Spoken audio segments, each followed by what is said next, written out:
Welcome to the Underworld Podcast, where each week we dive into the secret world of organised crime and mafias and crime bosses all over the world.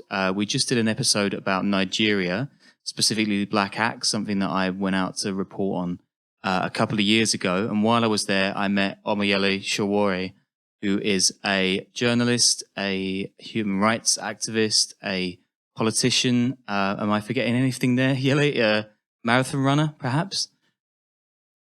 Well, maybe the last one, politician. I don't see myself as a politician. I see myself as a political activist. Because the word politician has like really negative connotations in Nigeria.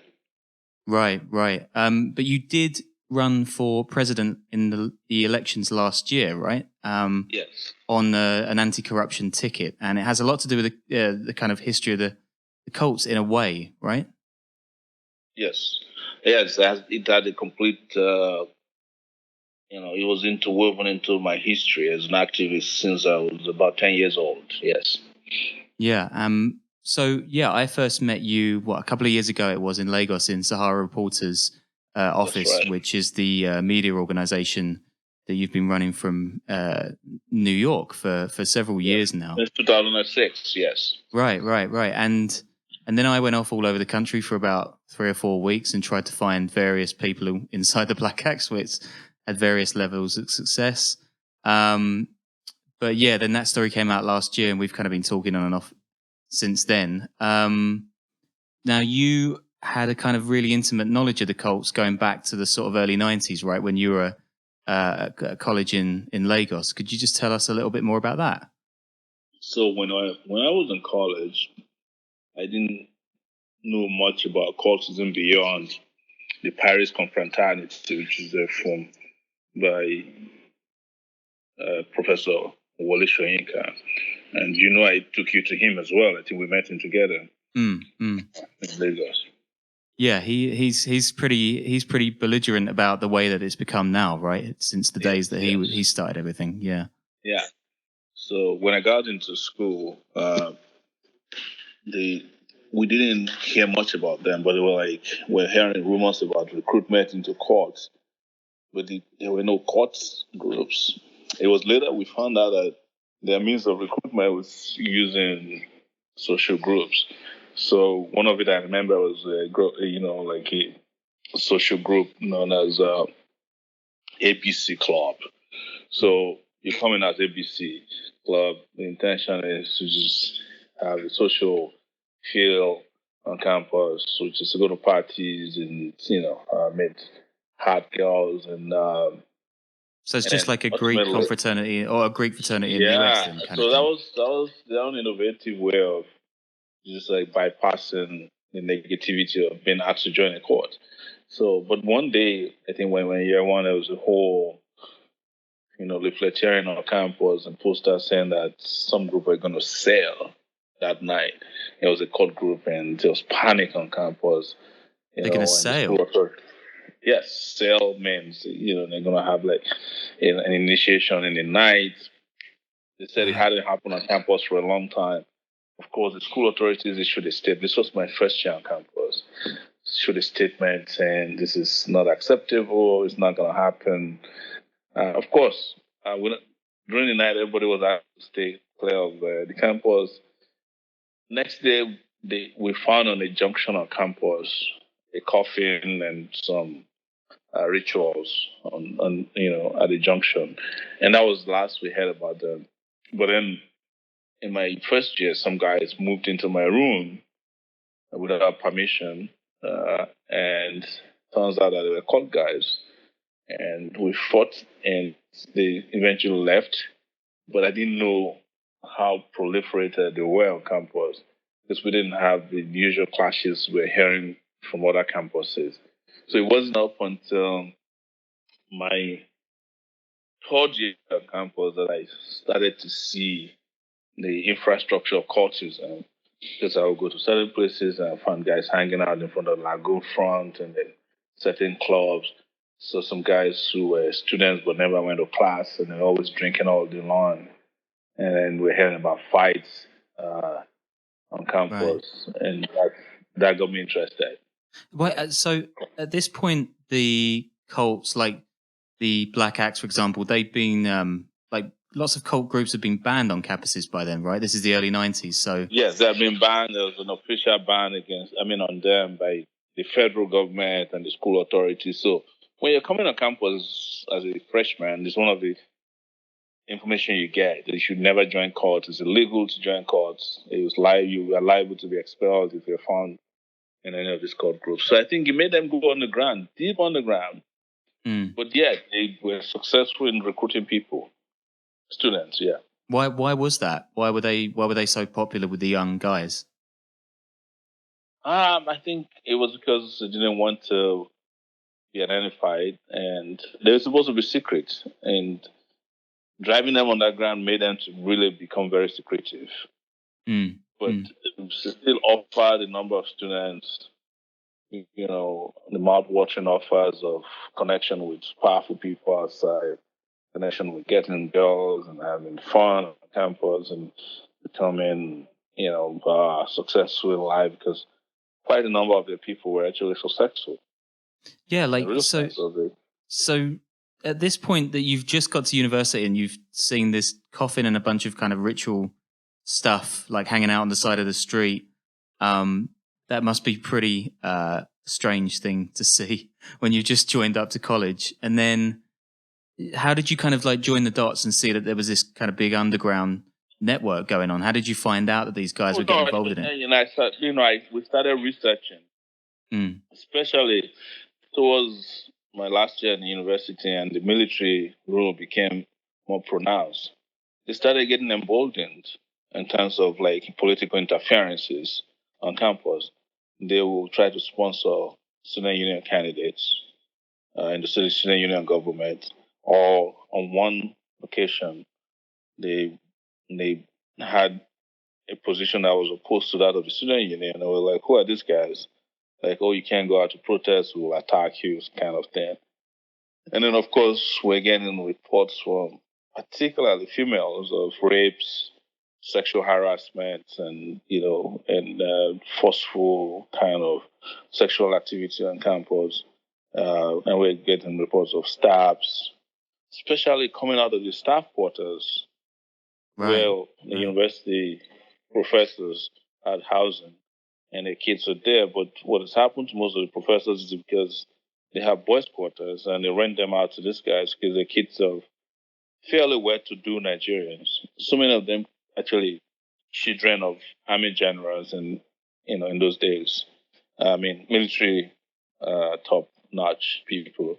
So those things they were just so repetitive that we had to pay attention to that. So they were coming from all parts of society. Then they weren't like poor kids looking for a way into society, or kids that were falling by the wayside. We found out then that different groups had like different hangout spots.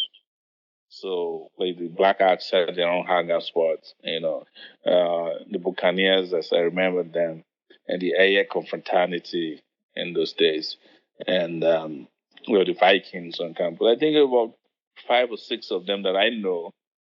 And then we started getting underground information about their Capones. Capone means the main leader. Right, like Al Capone. Of the groups.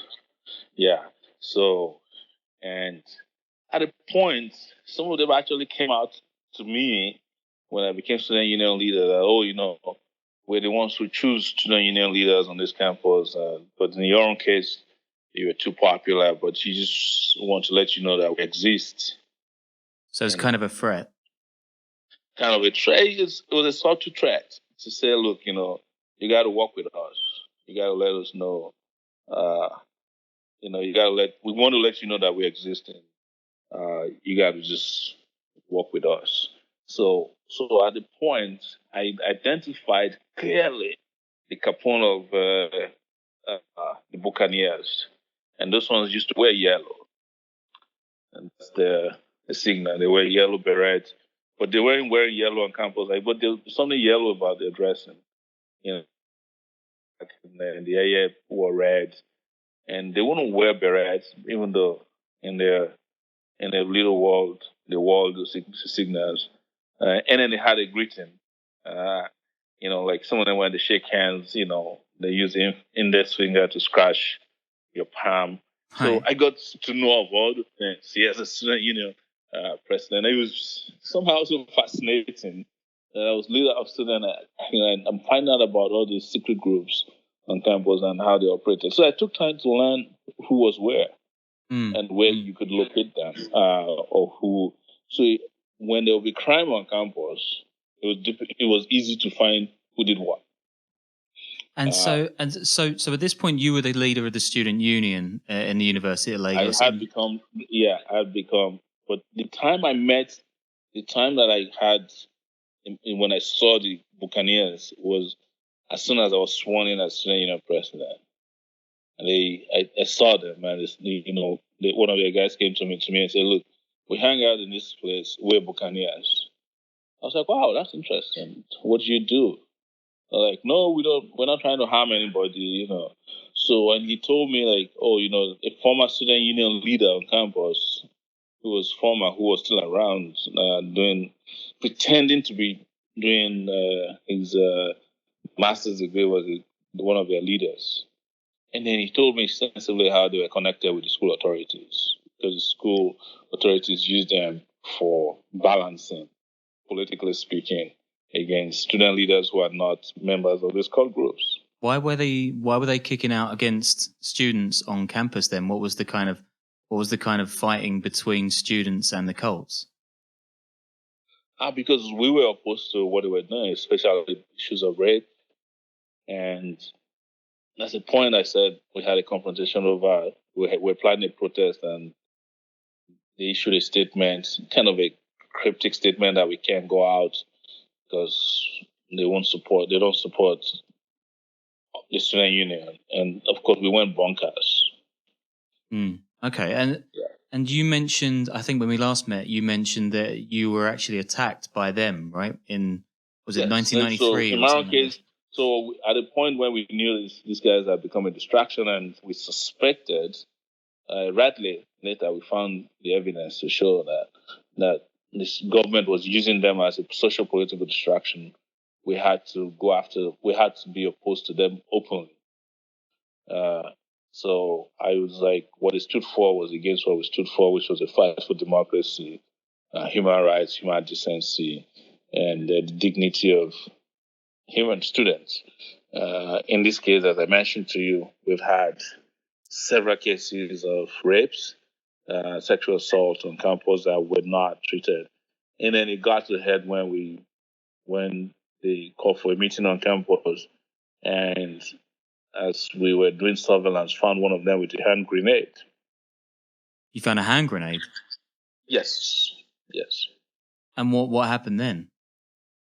We dispossessed the guy of the hand grenade, handed him to police, and the next day he was back on campus. Why do you think that was? Why was he not put in jail at that point? I think the person with the hand grenade was coming in. There was supposed to be a clash between the group that was meeting and the group that was opposed to them, because there's always a tough war. So this is the defining thing about these groups. Whenever in any campus where they exist, there's always this continuous superiority of war. Someone wants to dominate so that the other ones would submit to them and respect them.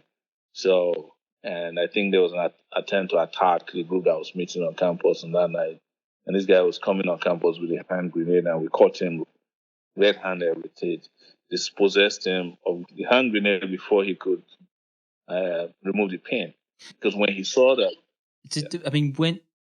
this is going to sound kind of crazy to many listeners, that someone's just walking around with a hand grenade, but did they actually set them off? Did that kind of stuff happen? If you do a little research, there was newspaper reporting of this particular matter. It's just that in those days, newspapers not used to be online. Yes, it was crazy. He told us when we subdued him that we could all be dead because this is a hand grenade. He's never seen any student group so courageous that we approached him and dispossessed him of the hand. He said if you remove the pin, it would have been deadly. I mean, that puts into context the kind of fights that are going on US college campuses, I guess, right?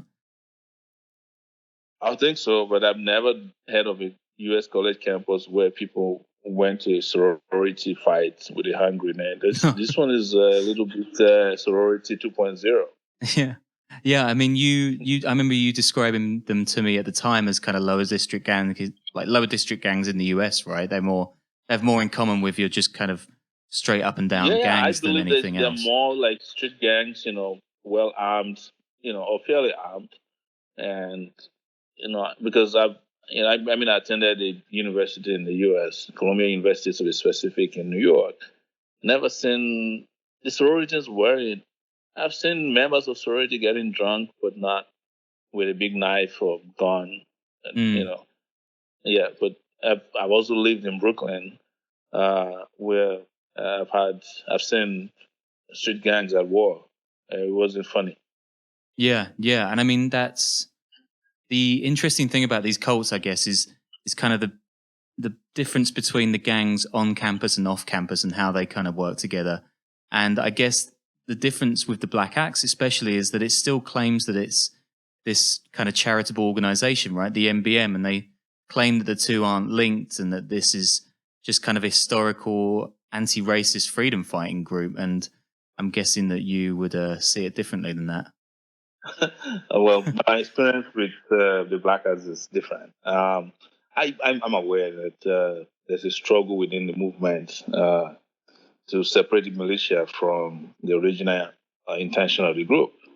But the evidence is very evident out there, and that there is a complete deviation, huge degree of deviation from what the original intention was and what they're doing now.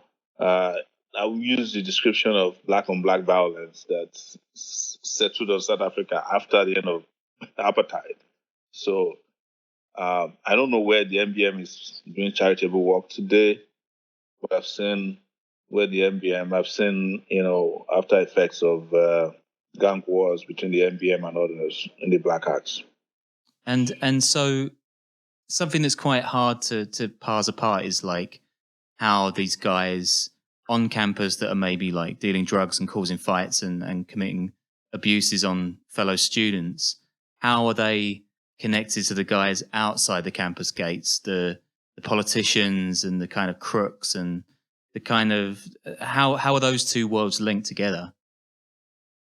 Oh no, I'll tell you, anybody that is willing to do a dirty job or oppressing, suppressing either formally or informally is a darling of the Nigerian political class. Darling of the political class. Right. You could be like a lone wolf.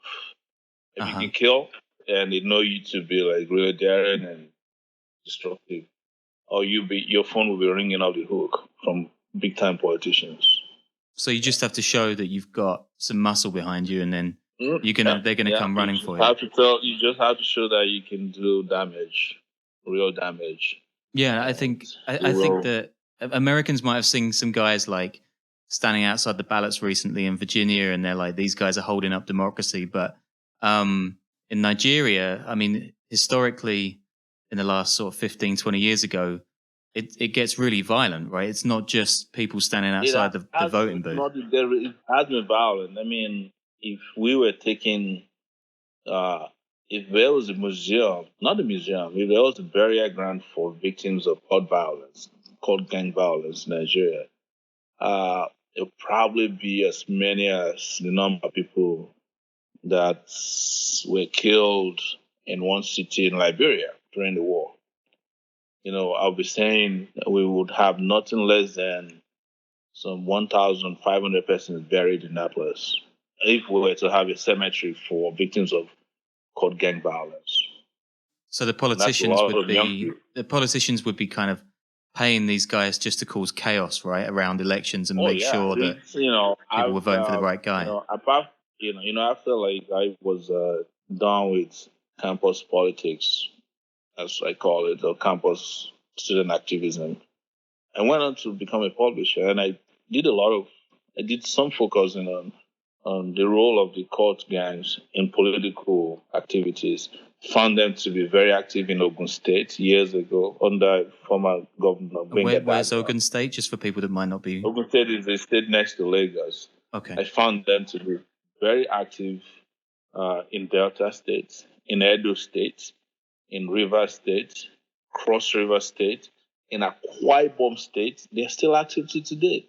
In fact, the bulk of the Niger Delta militants, I won't say bulk, but a considerable, reasonable number of them were former campus gangsters. So these are the militants that are kind of in the Niger Delta that have been either trying to, the remnants of the Biafran War, I guess, or activists against the oil companies there as well. It was the militants that started fighting against Nigerian state after they killed Ken Saro-Wiwa.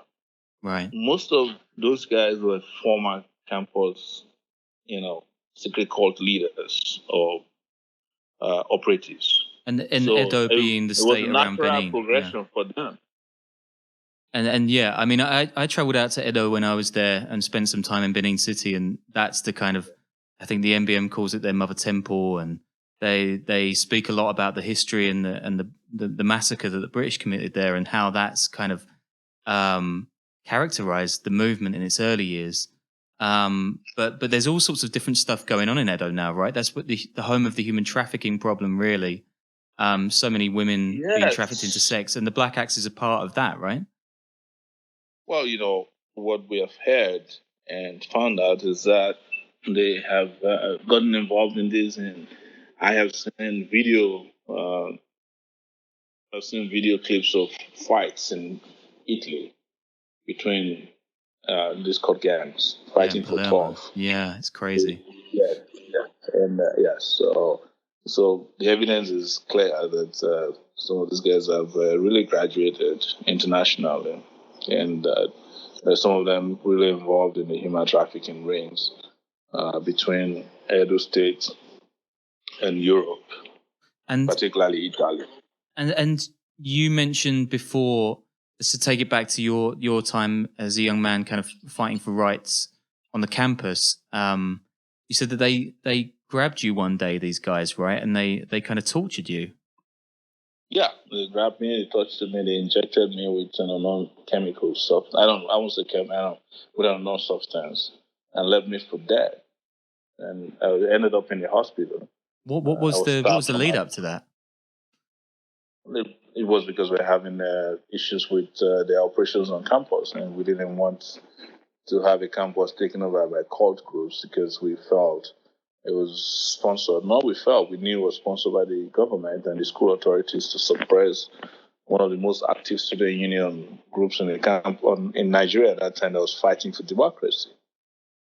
And how does how closely now are the politicians linked to cultists still? Some people say that it's not quite as strong a link, but I mean, there's still huge amounts of corruption, right? Well, if anybody tells you Nigerian politicians are not linked with cult gangs, especially the violent cult gangs, and I don't know of any cult gangs at this time that is non-violent, I have to tell you. Right. Yes. Well, it's as good as saying that the Pope is not linked with the Vatican. Right. They're still just all around. They're still doing the same stuff as they've been doing before. Yes, and now they spread onto the streets. They now have like streets. In fact, there are now cult gangs on primary schools and secondary schools. Right, yeah. I was down in Owerri on a campus down there, and some guy told me that he'd been threatened back in his hometown near Lagos by a kid that was like 10 that was wearing a beret and the yellow outfit and everything. And he just couldn't believe that this had sort of, I guess the cults have kind of injected themselves into every part of life, right? They've gone for the young kids, and now the old guys are kind of pulling the strings in the country at the top level as well, right? Yes, they've done everything they can to maintain presence everywhere. And now they have they have female versions of all the male cult groups, because it used to be a particularly chauvinistic system of gangsterism or cultism or secrecy. Because according to African culture, which is sad, women could never be trusted with secrets. Wow. Yeah. Okay. Yes. So this is not my position, just to make it clear. This is backward African culture. Right. So there were not a lot of females that were in those parts. So many groups forbid females from becoming secret cults members.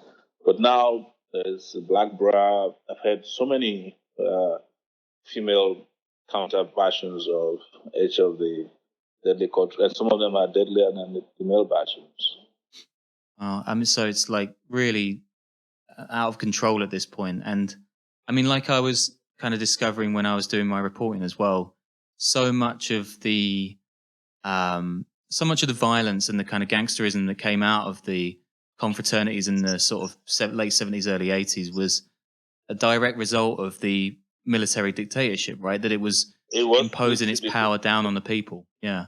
Exactly. It was military dictatorship, and following up to that is this very rapacious political class that was a development from the military. Because when Nigeria returned to democracy in 1999, there was no direct handover of power to a non-military class. The next person was a military person, retired, the Olusegun Obasanjo.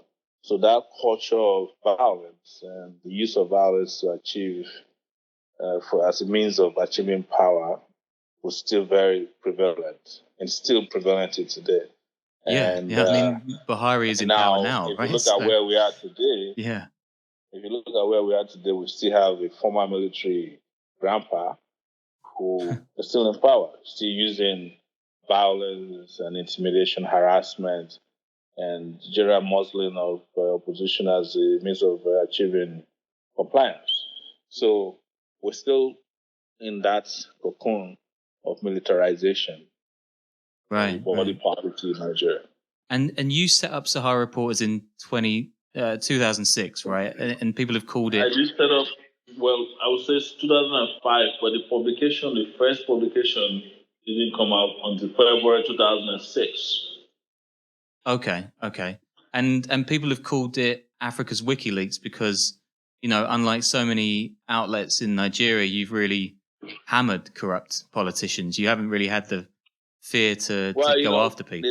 The way I like to call it is that is an equal opportunity offender to the corrupt and the powerful and the oppressive class.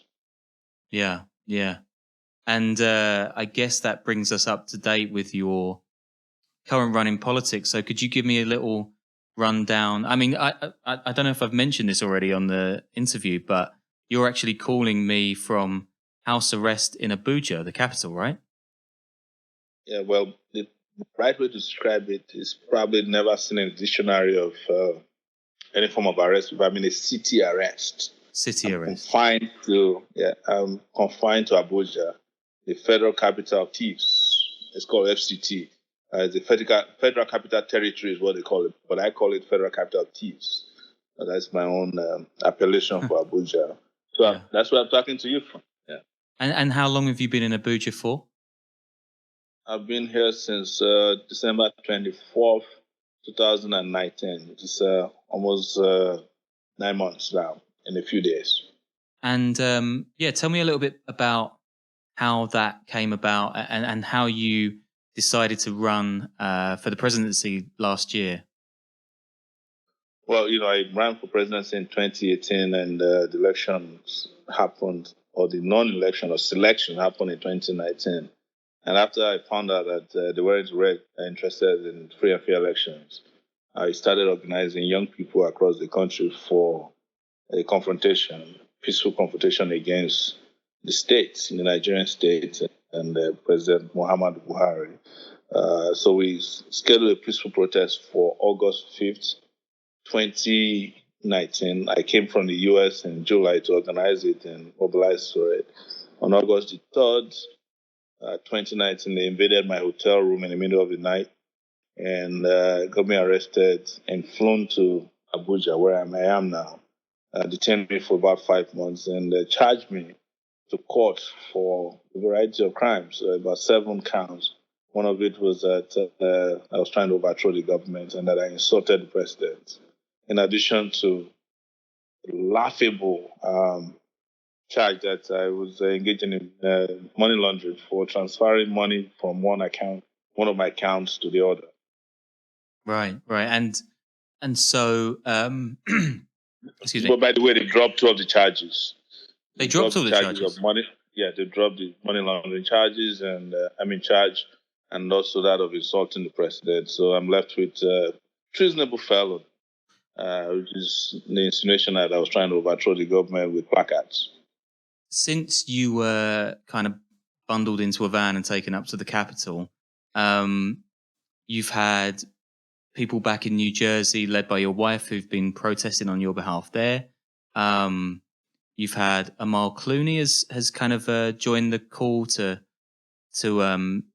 set you free from the Nigerian government. Have you had any kind of comeback from any of that yet? No, yeah. The Nigerian government is unfortunately doesn't respect public opinion or international pressure as such. But I must thank them. All of their efforts led to my initial release into the city. I used to be in solitary confinement for 23 hours every day until I was released December 24th to come out to the city. But I've been confined to the city, and they're holding on to my passport. They seized my passport and they froze all my accounts in Nigeria. And I've made it impossible for me to get out of the city of Abuja to visit my mom, who's been sick, by the way, or allowed me to go see my wife and kids in New Jersey. That's awful. I'm sorry, man. That's really, really terrible. And have you had no conversations with the government at all during this time? No. My lawyers the ones who are responsible for speaking on my behalf, and the government has not reached out to us in a way that shows that they're remorseful for this atrocious attack on my liberty. I was struck when I was reporting the story about the Black Axe, actually, that the kind of level of hate that I was getting back from people that I would just be reaching out to on the phone or anything, really, meeting in bars. I received so many death threats by people trying to follow me around everywhere. I think you had mentioned to me that it would be a really hard one to report, but is this just what happens in Nigeria? I mean, everything's so secretive, it seems. It is, because as you really had mentioned, the Black Axe is one of the oldest. I think the oldest was a Paris confraternity led by Professor Wole Soyinka, and the Black Axe was followed as a rival in those days. And they had, to my historical knowledge, had enviable plans to liberate humanity, particularly fighting to end apartheid and discrimination on the continent of Africa and elsewhere. I think when this was diverted in a very negative way, it became an albatross on the neck of probably the guys who started it and who are now influential. To be associated with such a disgraceful conduct was something very hard to swallow. That's my suspicion, and that's probably why you were followed. I was followed for years. I was threatened, even after I was attacked. They threatened me, and for several years. And till today, I still get harassed by some of these code guys that we had confrontation with on campus. Yeah, I'm amazed how many people's identities I had to change in that story just to be able to, do it without them getting killed. Because absolutely everyone is always getting threatened by one of these guys, right? I mean, it's so pervasive in Nigeria. How much of the fight against corruption on the political level is a fight against the cults in Nigeria? Are the two kind of like an interchangeable thing at this time? No, man. I don't think. Most likely the corrupt guys have, cultist relationships. They're not. There's no. I don't see any defined fight against cultism that has anything to do with corruption. No. Right, and you're most likely to find the electoral commission that's supposed to go after this kind of stuff, the ballot stuffing and the violence. Right, they're kind of, from what I understand, they're not the most independent of groups in the country anyway. No. And the word independent is a misnomer. It's not independent about the National Electoral Commission. They work for the highest bidders and those in power. The contradiction really is that when you have the president of a country appointing the head of the Electoral Commission, you should already expect where you want his loyalty to be. You should understand that he'll probably support the president who elected or who appointed him into office. So I don't know why people expect something different from the Nigerian electoral commissions or electoral bodies.